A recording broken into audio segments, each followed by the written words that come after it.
Hey everybody, my name is Paul Eston Jr., aka Boy Green. I'm the New York Jets digital reporter for Heavy.com. Welcome everybody. We are streaming live in a lot of different places. And who cares about me? Let's go to my partner here to my side. You already know his name, but let's bring him in the building with an official professional introduction. That is former NFL general manager Randy Mueller joining us. He's our NFL front office insider for Heavy.com to give us all kinds of juicy insight. Without further ado, let's welcome in Randy. You're looking spiffy. Well, thanks for the kind words, Paulie. Good to be back with you. I'm fired up about a playoff weekend this week. So looking forward to getting through some of these topics to talk with our fans. Absolutely. But before we get to all that, Randy, I got to imagine, I heard it from a couple of general managers this past week as well. It's something that a lot of you guys dread, and you were once in that seat, and that is the infamous Black Monday that is there to kick off the week. It's the end of the NFL regular season, kicking off the week of the playoffs, a very difficult time as it can be for a lot of NFL general managers because even their own jobs could be at risk, head coaches or others. So there's a lot of Black Monday fallout here that we have to kind of filter through. It's got to be very difficult, I imagine, in a position you were once in, Randy. Very tough for a lot of people, and I can honestly say I've lived it. I've experienced Black Sunday myself and had to pack my gear and hit the bricks. So we've some of us have been through it. It is a tough time, and as is talked about many times over, it's not just the employee, it's the families and the relationships, and I'm sure it's the same in other industries. But parting ways with good people is never easy to do, and sometimes it's the end result of a production-based business that really isn't fair, and that's what really makes it hard. And you see around the league that sometimes there's plenty of blame to go around, but sometimes there just has to be actions, and it doesn't mean coaches or GMs are really the ones at fault, but sometimes change has to happen. So we've seen that around the league a little bit this year. I would say not as much as we've seen in the past, but there's still some exiting and some entering of coaches and front office people that we can sure chat about. All right, well, let's go around the league. One of the big ones certainly was Arizona Cardinals head coach Cliff Kingsbury being relieved of duty. Also, general manager Steve Keim, who stepped away for medical reasons at the end of the year. It seems like he is just going to be allowed to move on in his own right. So a clean slate here completely for Arizona. Cliff Kingsbury, I know he's a sexy name. I know he got a lot of love for the NFL draft with his impressive fire pit and scenic views at his lovely home, but it looks like again, the Arizona Cardinals are going to hit the reset button completely there in Arizona. Yeah, I think you're right. And I know this couldn't have been easy for Michael Bidwell, their owner, because he just extended Cliff Kingsbury. He had extended Steve Keim, and obviously at the same time had extended Kyler Murray. So everybody got one more year on that extension. So they're going to have some time to collect checks, so to speak, if they don't work. But it's hard. It's a change in philosophy unlike any other place, because Cliff Kingsbury's offense is so unique and so different that it really makes the next guy or the fit for the people coming in the building a little bit different. They've got to wipe away a lot of things unless you find somebody that's going to run Cliff stuff, which doesn't necessarily, fit the quarterback. They're between a rock and a hard spot, because let's face it, Kyler Murray was Cliff Kingsbury's guy. That's why he was picked number one. A lot of teams in the NFL would not have entertained that because they didn't run the same stuff that Cliff runs. So that was a marriage of two guys that, obviously didn't work out for the long haul, but it's going to have to be mended at some point going forward. And the albatross is what happens with Kyler Murray. Can he run an NFL-based offense? Most would say unlikely. So there's some things but yet he has a contract that guarantees him $200 million or whatever it is. So he's not going anywhere. So there's some dancing around here as to what the right fit is, but nevertheless, it's seldom do you see guys get extensions and then 6 months later get replaced. So that's what's I'm sure keeps Michael Bidwell awake at night. And let's face it, Steve Keim, the GM, was Michael Bidwell's trusted advisor, Paul, for 15 years. That was his guy, and so that puts him in a tough spot as well. Now having to search for a new GM, a new coach, and kind of restructure his whole operation. Yeah, and for those who don't know, for coaches, those contracts are fully guaranteed. So in Cliff Kingsbury's case, he is going to be paid all the way through 2027.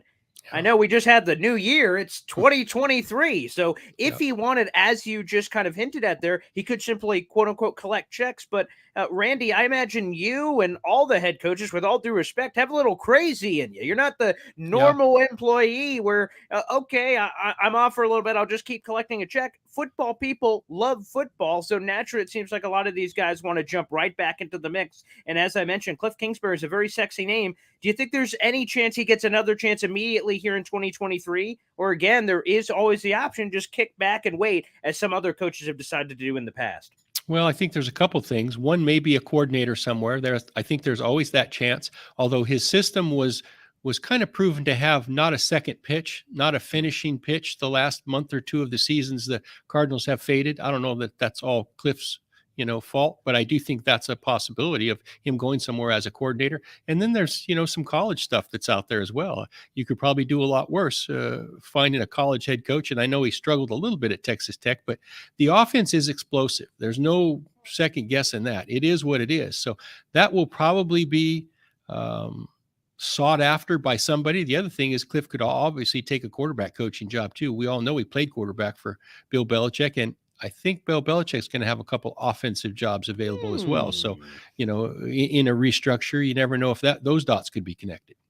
Yeah, that could make a lot of sense as well. Let's stay in the head coaching realm. Now, overall, there are 5 NFL head coaching openings. 3 of those are interim basis, but 2 came as part of this Black Monday, and in Lovie Smith's case, Black Sunday, happening where he was fired by the Houston Texans. Now, there's 2 folds here. First off, Lovie Smith being fired, a former coach who was in the Super Bowl, for Pete's sake, with the Chicago Bears, a long proven history, but a unique oddity with the Houston Texans in that Nick Caserio and the Texans in general are going to have 4 head coaches in 4 years, which I can only imagine the ripple effects from an office perspective, how that could potentially taint them to the rest of the league and other future head coaching candidates and general manager candidates for that matter in the future. But yeah, is there going to be, I guess we'll start there, Randy, is there going to be some level of a stench here? Or at the end of the day, it's an NFL job, baby, one of 32. It is as attractive as any job because those kind of jobs are so rare. And you're right. And normally I would have no problem saying, like you just, that there's only 32 of them. So someone's going to take them. And in the end, that will probably be the case. But this is so unique, Paul, and you bring it up. 4 head coaches in 4 years without any really direction. And I happen to be one that thought the Texans played pretty well the last month of the season. I know their end result was to win games, but they kind of came around on both sides of the ball the last month of that season. So I think coaches might see that as a little bit of a red flag. I mean, let's face it. What do you got to do to, get more than 1 year in a production-based business where I'm fighting a war with a 22 rifle. They don't have the players. We don't have what, some of these other teams have. And I know Nick has been there 2 years now. You would think that they would start to acquire a few more weapons, a little bit more talent, a little bit more firepower. That just hasn't happened yet. So yeah, that of all these jobs makes it a little peculiar in that I'm not sure, one, what they're looking for. My guess is they'll go the opposite, Paul, of where they've been. We've had 2 older gentlemen be the coach. My guess is they'll go the route of a young, innovative, maybe offensive guy, because this last one was a defensive guy, and see if they can't, rock the boat from the other end of the boat, so to speak. So a lot of times, and we've seen it over the years, the new coach coming in is pretty much the opposite of the coach that went out. So sometimes it depends on whose chair you're filling to get the criteria set for the guy that's coming in. That seems to be the case. And I'd be surprised. I've heard names in the Houston area of Sean Payton and some of that. I can't see Nick Caserio going that route. I think he wants to be really involved himself. In fact, he's the game analyst, right? He's on the headsets. Right. He's talking to Lovie Smith as they go for 2 to win the game and don't get the first pick in the draft last week. So there's a dynamic there that's not normal around the league. So this one will be interesting to follow. Probably one that I would be a little leery of, only because I'm going to be the 4th guy in 4 years. 100%. And the juxtaposition of that is like there's a lot to like. The Texans have 2 picks inside the top 12. I love the NFL draft. That is highly attractive. According to the latest cap numbers, the Houston Texans are 8th in the league in cap space with over $40 million. And that's really before any moves are made with cap casualties and other factors that could increase that potential of that job. So there is a lot to like. But again, there's always forever going to be some hesitancy from that standpoint. Let's go to the 2 coordinator jobs because Black Monday is not always strictly related to head coaches. It's also coordinators. We'll go to Cleveland first. Joe Woods, the Cleveland Browns defensive coordinator, a lot of talent on that side of the ball. You had Jadeveon Clowney, you had Myles Garrett, Denzel Ward on the back end of that defense. I mean, a lot of talent all over the place. Head scratching that it didn't come together. And I guess Joe Woods was simply, if you want to use the term, scapegoat because someone had to go after that inexcusable performance on the defensive side of the ball. Well, I think 2 things, Paul. I do think they underachieved. You can say what you want about the talent level, but they did underachieve. They didn't play well most of the season. That was kind of their Achilles heel, is they couldn't get off the field on third down. So that was a struggle. The other thing is, I think going in that they may have overassessed their talent. I understand what you're saying about a couple of those guys. There are other spots that I would say, I'm not so sure this is a playoff team ready to make a roll, like most of the media, most of the outside world thought they were. I just don't know that they're that talented. So we have a full season now and a body of work. This is one of those, spots where I'm not sure it was all Joe Woods' fault. Again, somebody's head, I guess, has to roll. Sometimes it rolls downhill, right? And Kevin Stefanski's offense struggled, but he's probably not going to take the blame for that. So it falls on the other side of the ball. Not really fair, like we talked about off the top.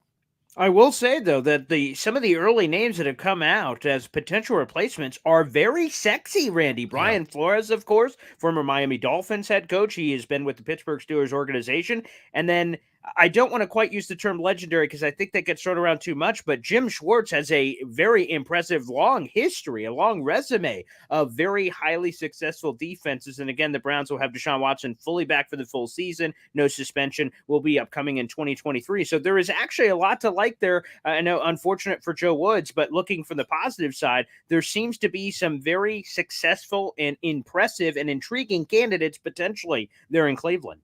I agree. And I think the fit probably goes along those lines of an experienced skins on the wall type guy. I think they have a playoff team. So to hire a young up and comer, a person that has to grow in the seat, might not fit the same criteria that Kevin Stefanski has because they got to win right now. And I think that probably lends itself to filling this seat with an experienced guy that's been through the wars and can actually jump in and apply his philosophies and his experiences right away. Well, and last but certainly not least, Mike LaFleur, more on a Black Wednesday, I suppose. He was relieved of his duties, and as Robert Saleh announced earlier today, several firings across the offensive staff, whether that be Miles Austin and John Benton, who's been doing it a long time on the offensive line, and maybe potential more firings to come based on the new OC coming in and bringing his own guys in. So all kinds of changes in New York land with the Jets. And Mike LaFleur in particular, who again has that great last name and a great history, great brotherhood in the NFL based on all his coaching relationships. And now I ask you, Randy, as a former NFL general manager, how attractive is that job with the Jets with a potential of a playoff mandate on the front office? So again, it could be a one and done if things don't go well your way. The quarterback position is a major question mark. It's a New York market and some talented pieces, but I think there may be some hesitancy with trying to fill that job. What say you, Randy? Yeah, possibly that could be. And there seems to be a persona around Zach Wilson that, you can't really, he doesn't get it either. But as you and I talked about on our last show, as the general manager, I felt in the back of my mind that this would not be a case where they jettison Zach Wilson ahead of the offensive coordinator. Right. They spent the second pick in the draft on Zach Wilson. I'm, as a GM, probably going to change systems before I change quarterbacks. And I know all the hoopla that comes with Zach Wilson. I understand the relationships he may or may not have in the locker room. I understand the things that he's done to rub people the wrong way. But Zach Wilson was a really good college player, and they evaluated him as the second best player in the draft, and they picked him. So if the offensive staff could not get it out of him, I saw this happening with other quarterbacks they had there as well. I think there was an inconsistency that just couldn't be solved with this system. They could not get everybody on the same page on a consistent basis. Now, Zach Wilson made his share of dumb throws. I'll give you that. No Oh, problem. yeah. But, and you know more than me as a Jets fan, but I do know this, the thing that he's been criticized for the most, or the things, are the processing of information, the reading and coverage, and the decision-making. He had no problem doing that, Paul, at BYU. I'm telling you, he was really good at it. Yeah. And we all see the arm talent. We see some of the things that you can't coach that jump out at you at times. And sometimes these quarterbacks especially take longer than others to mature, to learn their trade, to go further and get to second and third and fourth level of their job. So I think that's probably what decided the fate of Mike LaFleur, is that they just couldn't get it through and get the production out of Zach Wilson. I can't blame Joe Douglas and whoever else was involved with this, because I would have done the same thing. I think I would question the system. We couldn't get him to do it right. We're going to have to find another system.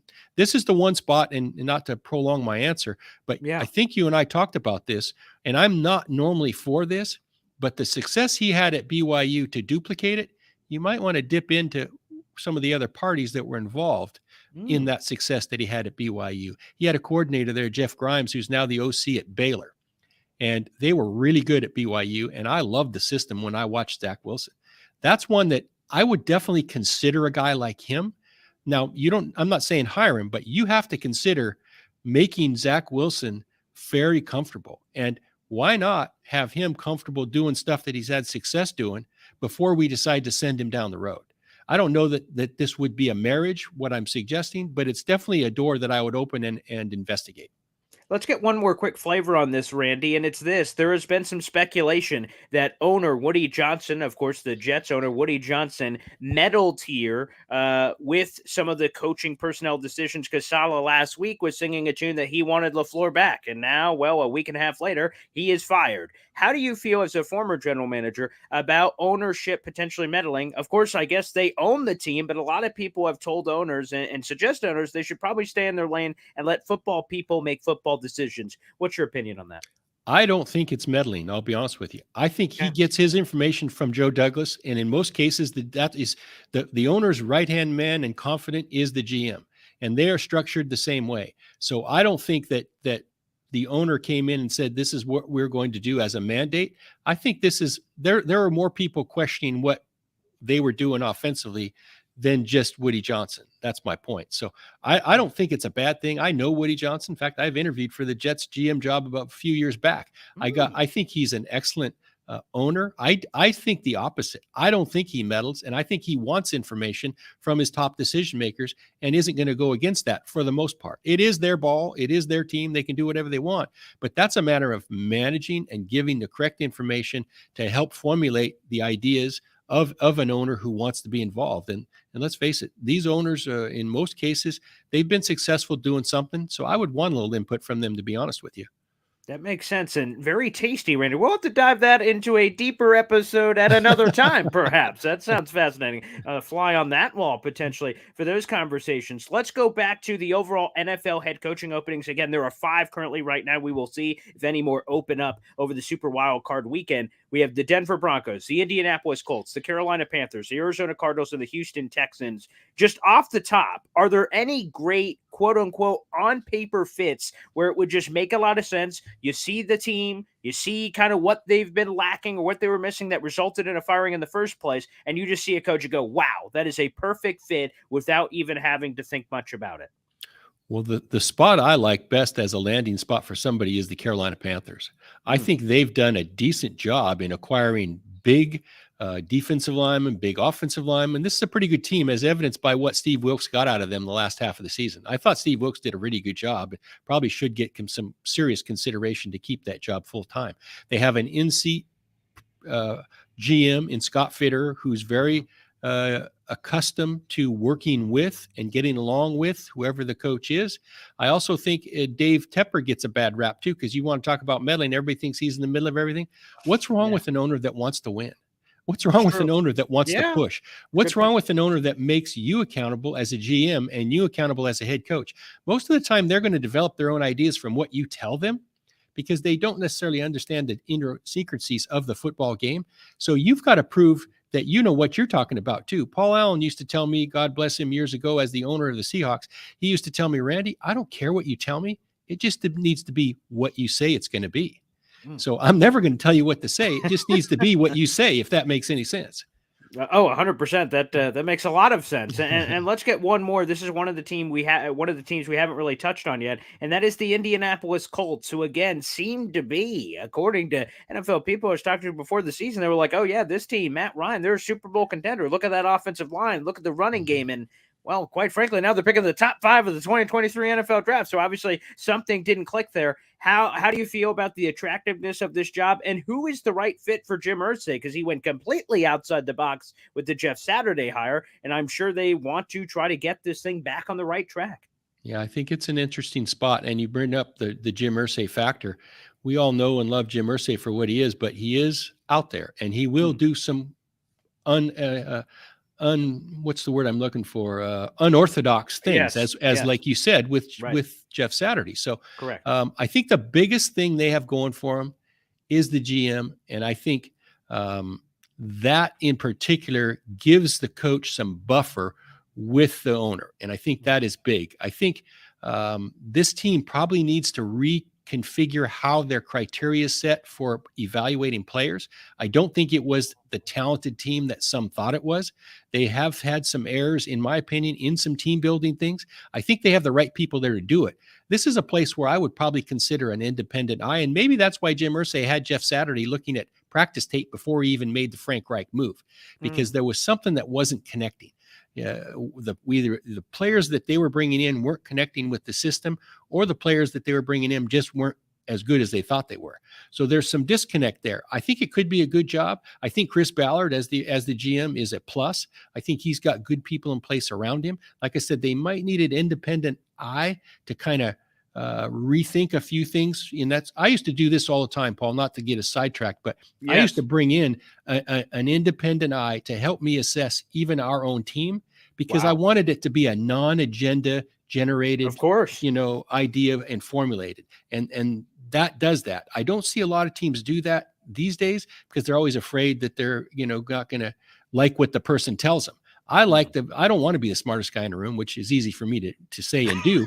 But a lot of these places, they want to be the smartest guy in the room, and they want people around them that agree with them. I want different ideas. And so I think some of these places, they would be fortunate to have a set of eyes coming from the outside where it would be not agenda-driven answers that you get.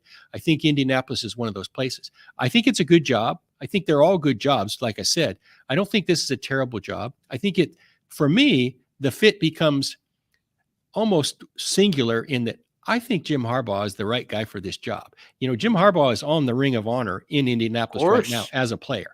And if we all kind of know and have watched Jim Harbaugh, there's some quirkiness there. There's some different, he's going to interview a little different, but he's not going to come across to them in the Indianapolis different because he was there as a player. They know what they're getting with Jim Harbaugh. So when you just talk about fits, I think that makes some sense. I have no idea what they're going to do. But for me, that may be the fit for Jim Harbaugh if he indeed leaves Michigan. Yeah, that would make a lot of sense. And again, there's been a lot of rumors and whispers around that. Guys, no matter where you're watching, make sure you show your support and like the video. Hit subscribe down below for more fantastic content from the handsome devil himself, Randy Mueller, former NFL general manager, and just me, Boy Green here as well. But the Colts actually are a beautiful segue into teams that really had dramatic missed expectations. We thought they were going to be this, and then they became that. So the Colts are actually really a perfect way to kind of introduce this conversation. But let's start with some of those teams that just, again, had the widest margin of missed expectations in 2022. And the big question is, why did said team have those kind of missed expectations? Let's go to a guy that seemingly his job is safe, but there is a lot of unknown there. The Las Vegas Raiders. The breaking news from earlier today was the Derek Carr situation. They're officially investigating a trade. There's that firm February 15th trade deadline. Derek Carr released his own statement on social media, so it seems like it's a foregone conclusion that he won't be on the Raiders, but where is he going to go? So I ask you, Randy, why the heck did this not work out? On paper, Josh McDaniels and Derek Carr seemed like a beautiful marriage, but it didn't equate to that in 2022. Yeah, I think you're right. They probably both expected bigger and better things, but you can say that about the whole Raider franchise. I think that's true. The hoopla that the Devontae Adams addition caused. Obviously, we thought we were headed in the right direction. Here's, I think, a misnomer that most people don't know. It is one thing to have a team on paper when the season starts that looks awesome. Mm-hmm. It's a total other animal to manage this team through 17 weeks. And I don't think that gets enough run. People need to understand that you have ups, you have downs. Sure, you have injuries, you have personalities, you have all kinds of people involved. And as a head coach and a GM, you become a fixer of sorts, right? You have problems that you have to fix. You have issues that you have to fix. And I'll say almost daily something comes up. So I think in this case, I'm not sure the Raiders did a great job of managing their team, the ups and downs of it. You saw the breakdown with Derek Carr when he, broke down at the podium halfway through the year and had a meltdown over that. So these kind of things cause unintended circumstances down the road. If you remember, right, he called out a couple people he wished that others had, he said, felt his hurt as much as he did. Right. Well, guess what? There's somebody that he's talking about. So that may cause a rift inside. So as the people inside the building, you know who these people are. So you end up having to fix problems. You have to communicate. You have to find ways to fix bruised egos. And so there's a lot of those things that go on.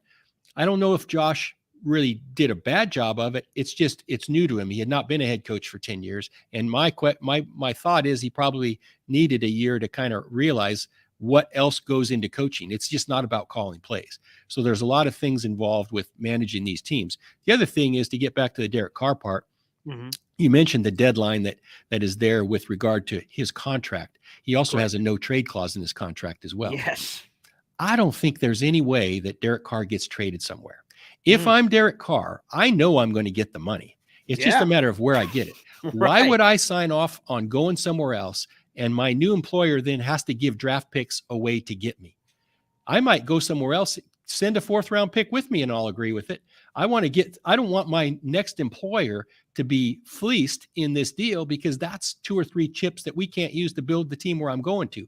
So there's some dynamics here that people need to understand. And, he has some guarantees. I don't think he'll ever sign for less. He's not going to have to go take a 1-year deal for this or that. There'll be a market for Derek Carr. Someone's going to want him, and he may end up at the end of the day, Paul, with a raise out of all this. So I think it's unlikely that he gets traded. That's my opinion, the bottom line. And the additional factor there is Derek Carr was somehow embarrassed a little bit by getting benched at the end of the season for Jarrett Stidham. Why would he turn around and do that organization any favors? It really, if he wanted to, he could flip the proverbial middle finger at the Raiders organization and say, hey, I'm not agreeing to a trade anywhere, so you're just going to cut me and get me for nothing. So that's what I would do, even if I had a good relationship with him, because I'm going to another team. I don't want to burn my new team. I want them to have chips to help build this team up. So I agree with you. The dynamics are strange. I just think he will sit tight, do nothing. Now, I didn't like the fact that he left the team for the last couple of weeks. By saying, I don't want to be a distraction. The only way you're going to be a distraction is if you act like a fool and make it a distraction. So I felt like he should have been a pro. He should have hung in there. He should have acted, in my opinion, a little more mature throughout that last couple of weeks and taken the high road instead of taking his ball and went home. Quick follow-up on the Raiders discussion, just bluntly, Randy. Does Josh McDaniels have the chops? He was a head coach prior with the Denver Broncos way back when. It went horribly wrong. And then he went on this long thing of coming back to the New England Patriots and rebuilding up his brand and his image. First year again with the Raiders. It does not go well. Bluntly, does he have the chops to be a really good head coach, or is he just better served being in his assistant role and doing that very well? I don't think we know the answer to that yet. I really don't. I don't think the body of work is enough, because it was an unmitigated disaster in Denver. And a lot of that was based on the personal skills that just weren't there. Now, obviously, we all think we grow up, we're more mature. Like you said, we're rebranding, and we can talk about all that stuff, but your actions speak louder than anything else. So I'm not there. I don't see his interactions with players, with coaches, as his leadership qualities, whether they're positive, negative. I know this, you have to be authentic and you have to be who you are. So I'm assuming at some point the real Josh will come out. I know this, he is a football, high acumen football guy who can design, who can call plays, and not only call plays, he can install systems. So he is very good at that. It's still, in my opinion, the question of how does these interpersonal relationship work, and can he keep everybody on the same page to where it's not an us against them mentality. It seems like that's followed, him around in that he has there's two sides of the fence and you're either on one side or the other. I think sometimes these decision makers need to find a way to play both sides.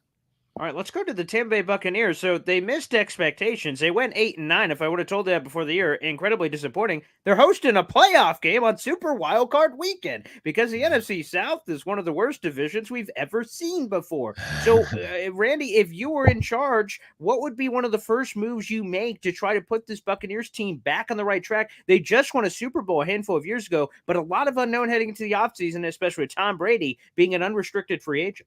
Well, to me, it's more of the same. The unknown already was entering this season, and it was not the same roster that won the Super Bowl a couple years ago. Plus, you have a new head coach, a new dynamic there with the relationships that Tom might have. I think the first thing I would do is you got to figure out what Tom's going to do. I'm assuming he's going to move on, but I'm not sure they have a quarterback in place right now that can take them to the playoffs and deep, and that should be their goal, to get deep. There's a lot of really good players on this team. I think it's going to be, I wouldn't say a rebuild, but it's going to be a retool of many fronts. What system did Byron Leftwich employ and how successful really was it? This team threw, I think I have it in my notes, 751 passes this year. The Chicago Bears at the other end of the spectrum threw 377.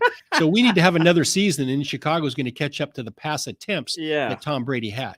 So 900 or 751 passes is a lot, even for Tom Brady. So they have to reach some happy medium there offensively. They've got to figure out. Now, they had some injuries, but their offensive line is not what it once was. So they're going to have to retool some things and find a way to run the ball, no matter who the quarterback is. So it's not a quick fix. I do think they have some cap issues. You know, they've extended some guys and paid some money. So we'll see. I think offensively is probably the roster additions that you'll see or deletions. Defensively, it's Todd Bowles' scheme, and I'm not sure the execution of that would even make him happy right now. So I don't think they're going to make a ton of changes on defense. I think it's more about settling in and doing things better, but I think you could see some changes offensively roster-wise. Randy, they say history repeats itself. I remember so many years ago, Aaron Rodgers or Brett Favre. Fast forward all these years later, Aaron Rodgers or Jordan Love. What do you do, Randy, in this impossible scenario? Aaron Rodgers looked bad during this season. Then they went on the crazy, almost relaxed streak. And then they were within a game of the playoffs, of course, and Detroit Lions played spoiler there. And now they have a major quarterback decision. What do you do? Who do you go with, old or young? Well, the ironic thing about it is for this reason is probably why Aaron Rodgers got drafted when he did, because Brett Favre left him hanging for about 3 years in a row. Correct, and they finally said, that's enough. We're going to draft this. We're going to give ourselves some options. I'm not so sure that's not why they drafted Jordan Love either, because they did not get MVP performances for that year or two before they drafted Jordan Love. So I think I'm one of those that think Jordan Love has already been beneficial, even though he hasn't played much. He got a refocus on Aaron Rodgers. He got him totally refocused. So I don't know where it's going to go. I would know this. The Packers are better with Aaron Rodgers than they'd be with anybody else. So the details in his contract will tell me, and I don't know this, Paul, the details will tell me if he is tradable, if he's movable, if there are any jumping off points with regard to this $50 million a year deal. I know this. We probably are going to have him for at least one more year. I don't think Jordan Love can be part of that conversation. We'll get to Jordan Love at another time. He's under contract to us for another year, and we can always find ways to extend that. But I do think they're a total different team if Aaron Rodgers isn't there. In fact, they're probably in a little bit of a rebuild mode. With Aaron Rodgers, with a defense that played like it did the last month of the season, they're probably a playoff team.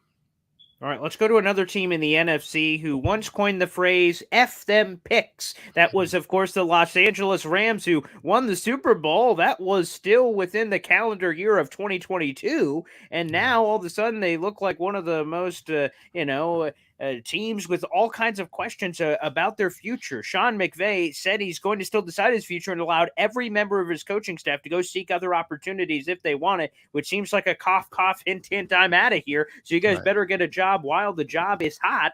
What do you do if you're the Rams? Because they have all these stars like Matthew Stafford, Aaron Donald, Cooper Kupp, but on the same note, like with all this potential disruption of coaches and everything, this entire team could look different in 2023. Oh, it's going to look different. There's no doubt about that. We said when the Rams started to make these deals and paid X amount of players big money that eventually someone would have to pay the price. I think they're getting close to that now. They have pushed the envelope. They have used credit card spending like you or I have for years, and now we got to pay the bill. And so that is a struggle. And I find it ironic that this is when Sean McVay wants to bail, right? I mean, he's been through thick and thin. He's one year removed away from a Super Bowl where he is, as you know, an aggressive type A guy. He's in the middle of every deal. And now he's had one bad year, and he knows that they may be on some hard times because of some decisions they've made the last couple of years, partially the reasons they got to the Super Bowl. And again, now they have to pay the bill, and he's like running out the door. So I don't know if that really sits well with me, but that's beside the point. I think, yes, if he were to leave, I would probably look for some promotions from within. It's hard to have any continuity, but I'll say this, they have not had a lot of continuity on that staff the last couple of years at all. If you track the exits that Sean has allowed for lateral moves, this is nothing new. He's let people out of their contract the last 2 or 3 years to go elsewhere. Of course, he's been the one steadying force, and now he's waffling. So I think it's a tough spot to put your ownership in, to put your GM in, to keep people in limbo very long. I don't know what his motive is, if he just needs to recharge. Maybe it'll be a Sean Payton deal where he takes a year or two off. The Rams continue to hold his contract rights as an employee, and they'll get something for him down the road. But it's definitely not ideal. I find it ironic. Here's the difference. Sean McVay at age 36 after 5 years and a Super Bowl is ready to walk. Bill Belichick at age 71 and after how many 6-7 Super Bowls is happy to rebuild the Patriots. Go figure. You tell me. It's a beautiful world out there. Let's skip ahead because some people over the weekend were fighting for playoffs. Others, the number one pick in the 2023 NFL draft. What in the heck? Yes, Houston Texans have held serve. They've been the leader in the clubhouse with the number one overall pick for much of the season. And then all of a sudden in the final week, they blow it? I don't know. It's up to you guys to determine that noise. But the Houston Texans beat the Indianapolis Colts 4th and 20, go for 2, all kinds of aggression. They win, and the Bears lose to the Vikings. Swip, swap, flip, flop, booyah. The Chicago Bears, Bears, have the number one pick in the 2023 NFL draft. Lovie Smith finds his way on the outside looking in, and now all of a sudden it feels like all of the options open up for the Bears. They can, use the number one overall pick and Bryce Young, let's say, and reset the quarterback market as another former NFL general manager. Mike Tannenbaum has argued on Get Up. The other side, you could trade that number one pick for a bounty of selections to build around Justin Fields there in Chicago. Let me ask you, Randy, if you were in that position, which way would you lean? With Chicago, you mean, and the pick? Chicago at the number one pick. Do you take a quarterback and reset the market? Mike Tannenbaum has argued that makes a lot of sense from a financial perspective, but also on the other side, if you trade down, all kinds of teams are going to want to trade up to that spot and give you a bounty of picks, which could give you a large opportunity this year and many years in the future to build around a solid young foundation of draft picks for the future winning of this franchise. Would you call me a buzzkill, Paul, if I said there's no chance anybody's trading up for anybody in this year's draft? I just haven't seen it yet. I'm kind of Ryan Poles. I understand his answer. He said somebody's going to have to blow me away. And that tells me that nobody has blown him away at this point. Interesting. So he didn't go into it with the idea of ending up with the first pick. You earn those. I'm not against anything Lovie Smith did and the Texans because I understand why they won the game. I don't think there is a player there that I would even entertain not winning a game for, especially this season. There's so many things that can happen. The one thing it does put the Bears in the driver's seat in that all those options are available to be talked about. Correct. I don't agree with Mike. I love Mike, but I don't agree with that theory. I don't think Bryce Young, I wouldn't want him over Justin Fields. I think Justin Fields could be special. Now, he, like we just talked about, he only threw 377 passes this year. So consider him though, consider Jalen Hurts where he was 2 years ago. That's the similar path. I think Justin Fields can develop as a passer. I think he's actually a more accomplished passer right now than Jalen was two years ago. So now that doesn't mean that he'll get to where Jalen is now, but I think the path is similar. That's all I'm saying. Whether I would trade out or down, I don't know. Again, I don't see a team, and now we're 4 months from the draft, right? I don't see a team right now that's willing to go up for a Bryce Young. Here's the thing that I shake my head a little bit about Bryce Young is no NFL team that I've ever been around is looking for 5'10", 185-pound quarterbacks. I'm telling That's you. true. It's not happening. I Right. couldn't do it. Most of us couldn't do it.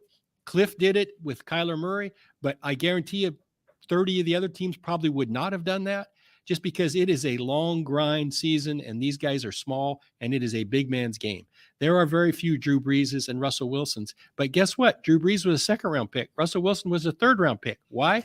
Because they're 6 foot or shorter.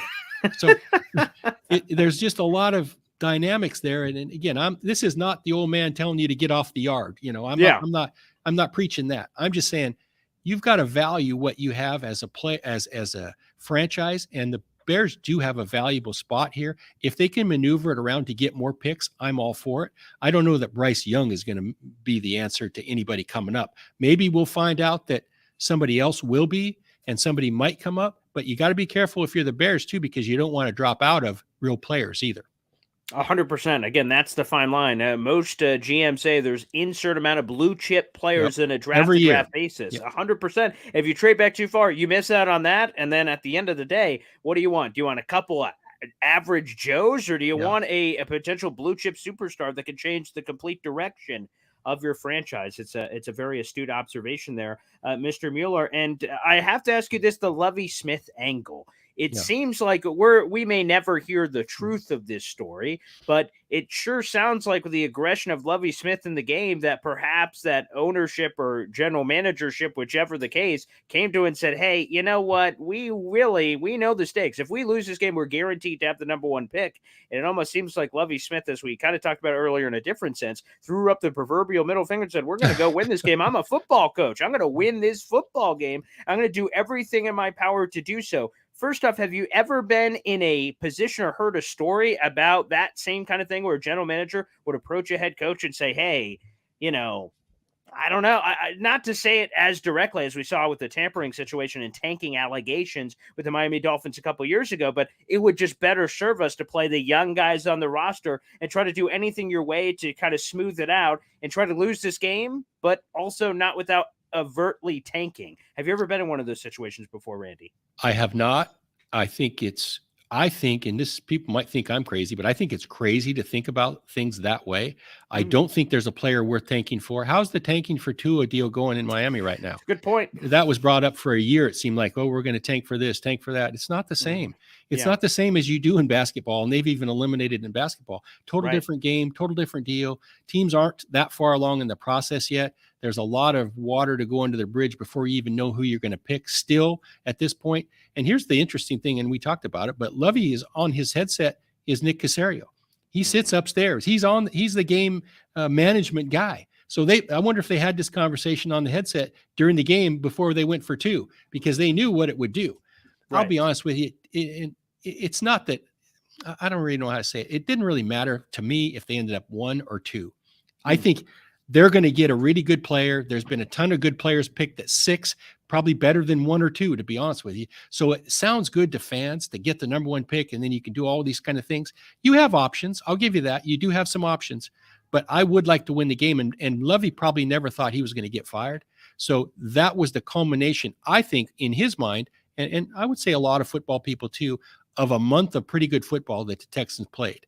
He thought he was sending a message for setting them up for next year. Hey, we ended on a positive. So I don't know if he was putting up his middle finger or not, but I really didn't have a problem with what he did. Let's get to one final nugget here, Randy. I believe by my journalistic gathering of evidence throughout this conversation, I already know the answer to this question from you, Randy, but nonetheless, I must ask the question. And with the possibility, as we talked about all these options for the Bears, no matter what they do have the options having the number 1 overall pick. Would you even entertain trading Justin Fields? Again, having the number 1 overall pick affords you options, and one of those options could be, as we mentioned earlier, resetting. Would you be open at all to trading Justin Fields, or is there just too much talent there to give up on at this point? Well, I think you've always got to be open to listening. You've always got to be open to options. Something would have to blow me away. I've been a fan of Justin Fields. I see what he can do in the positive standpoint. I would kind of put the pressure on our coaches to figure out what else to do with him and to expand that passing game and see if we can't turn him into a Jalen Hurts. If I was offered something special, worth considering. But again, you're going to take a step back at quarterback somewhere, somehow. So you've got to be careful. That may sound like a great plan, but who's going to be our quarterback? Unless we get one in return that's better than him, I wouldn't do it. Fair enough. Let's go to our final segment here of the show. Again, it's me, Boy Green, and Randy Mueller as well joining me here. Let's go to emptying the general manager notebook, emptying the GM notebook here with some quick hitting nuggets. I saw this one. Wow, kind of surprised me. And I actually have my own story on this. We'll see if we have time for it. But Bernie Kosar, Browns color guy on radio, fired over making a bet over club-sponsored betting apps with the money going to charity. Randy, what do you make of this? Well, it just caught me off guard, right? We all know what role betting has played now in professional sports. It's common knowledge. What he did that cost him his job probably just told me that the league needs to tidy up what they have around the league in far as instruction go, guidelines go. We all know we're not supposed to bet on football. I get it, but you can't welcome all this money to come into your world and not reiterate some of the basics. And I think Bernie probably got ahead of himself, and I'm not saying he's not at fault. I just think it's a position that the league has taken to allow gambling to really be all over the world, all over the game per se. I think they probably have to spend some time not only policing it, which I think they do, but educating everybody and not take for granted that everybody always knows the rules. That's for sure. Randy, that's a great point at the end, because I've had my own situation, again, here locally. I've covered the Syracuse football team. We had a star quarterback recruit come in over the last decade, and I run a charity every NFL draft where we raise money for the Wounded Warrior Project. I get autographed items from all my contacts and sources and everybody that I've met around the league. And I got the young kid, the young man who is promising here in Syracuse to sign a football with, again, 100% of the profits going to the Wounded Warrior Project. Within seconds of us posting the auction and raising money, I immediately get a call from the university saying, what in God's green earth is happening here? And this is before NIL was, kind of introduced to everybody, but the rules were all still funky. They said, even if it's going to charity, you can't do this. You're going to get our star quarterback to never come to our college. And again, I would have had every gosh darn college football fan in the country pitch. I wouldn't be here right now. There'd be some other random host in this chair, because I would likely be in the 6 feet under if that would have went through. So luckily we're able to wave the white flag on that. But the same thing, that you just hope for some of these quote unquote unintended consequences, that it's for the right reasons. We're raising money for charity, but at the same time, sometimes I guess people can't overlook what the overall thing is. And I guess that's betting. And again, as the NIL develops and betting is introduced even more so and more embraced, it's probably the better word for the league. We're just going to have to figure out all the P's and Q's here.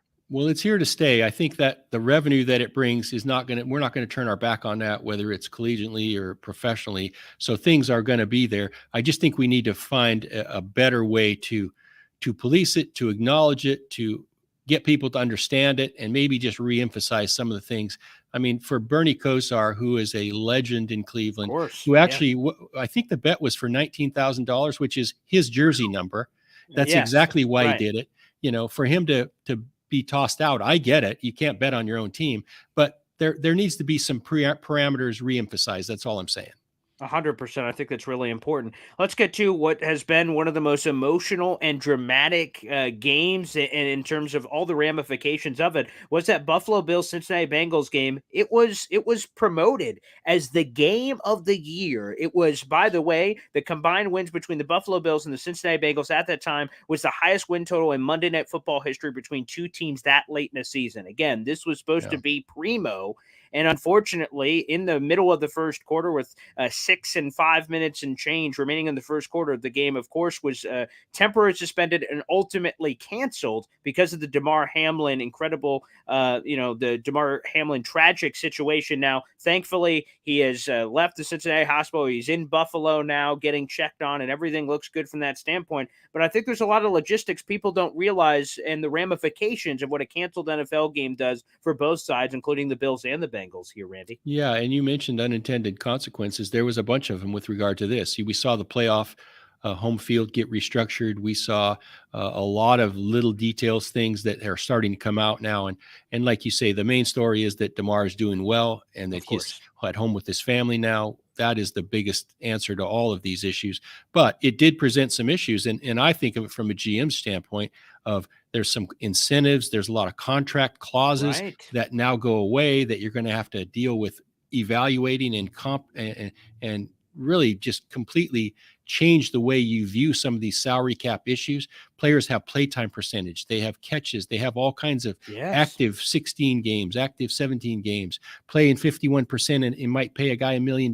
Well, we canceled the game. So are you going to pay me the 51% or not? There's a lot of things that are out there that have to be decided. I don't know that there's any wrong answers, but my point is that the cancellation of a game is not easy for the NFL to swallow. Obviously, they did the right thing, but it does present a lot of problems down the road. And I don't know if we'll ever see all the things and complications that a game going away, what it does to even just player payroll and salary cap. And with all these incentives and clauses in contracts nowadays, these players get this for that. You'd be shocked at how many different incentives come into play during the course of a single game or a half. So it just brought it to me that most GMs are it created some nightmare for the league and for some salary cap people, but we'll see how they work through it. But there's going to be some assumptions made. There's going to be money paid out, or not paid out based on, I don't know. The league's probably going to have a whole new set of rules for valuing contracts and salary cap ramifications just for this season based on the cancellation of that one game. Let's get to one last nugget here. And again, another affair that happened in prime time. It was Sunday Night Football. The Green Bay Packers, the Detroit Lions, rookie linebacker Quay Walker bumping a medical official on the field, resulting in his own ejection. And this was not the first time Quay Walker has been involved in this incident. Earlier in the year, he pushed a practice squad player who was a sideline player and was also ejected. So a troubling history here that Matt LaFleur, after the game, said he takes incredibly seriously and has a high standard with his players. And this was not something that we saw. And again, we see it very strange, very bizarre, very obtuse, not even sure what Quay Walker was thinking. And then the cameras caught him, of course, going down the tunnel as well, being very emotional about it as well. Yeah, and that's why it makes the GM notebook. I just felt like this has to be pointed out, and I'm not trying to beat this kid up. I get it. Sure. It's an emotional game, but the timing couldn't have been worse, right? After what we just talked about on Monday night, and then to have this guy come out and push a medical official. Actually, there was another player, too, who you may know his name, 95, a defensive lineman, who nudged the same guy in the back as well. I felt like he was really warranted at least fines, if not ejection as well. So I hate to see this. Yeah, it's an emotional game. And you saw Matt LaFleur during the game pointing to his head and saying, be smart, be smart. 100%. Yeah. This was just a bad optics for timing, and it couldn't have come at a worse time. I'm hoping that this kid can grow up and learn from it. I think we saw in his exit from the field how upset he was. I don't know if he was upset with himself, upset for being ejected by an official, but he should have been ejected, and he needs to be accountable for it. And I don't know if there's been an apology issued or not, but that would probably make some sense to follow up with. So that's why it made the GM notebook. Just bad optics and stuff we shouldn't have to deal with ever, much less on the back end of a week like we had last week in the NFL. Two things here. First off, 95 we were talking about is Devontae Wyatt, their other first-round pick. So 2 first-round picks, not that I guess their draft status means anything, but it goes to show you how glaring it is, even more so of how important these players are to the puzzle. And yes, Quay Walker has since come out and given an apology a day after, and he said he was so frustrated walking down the tunnel. He said, I have no idea what I was thinking. He said he was trying to beat himself up over making what was an idiotic decision. So. Well, that's good to know, and I had not seen the apology, so I think that is excellent, that the fact that he is accountable for his actions. I was hoping he didn't turn his back and run away from what he had done. So that's a step in the right direction for Quay Walker. Yes, I'm glad he took a page out of the Randy Mueller playbook, who never turns his back on anybody, baby, and that's because he's our superstar here, our heavy NFL front office insider here on Heavy on Sports. Well, guys, I want to thank you so much. I see all the wonderful comments throughout the show. This is spectacular. We love being here with you. And Randy, thanks for another great show. Really appreciate it. My pleasure, Paul. I look forward to doing it again.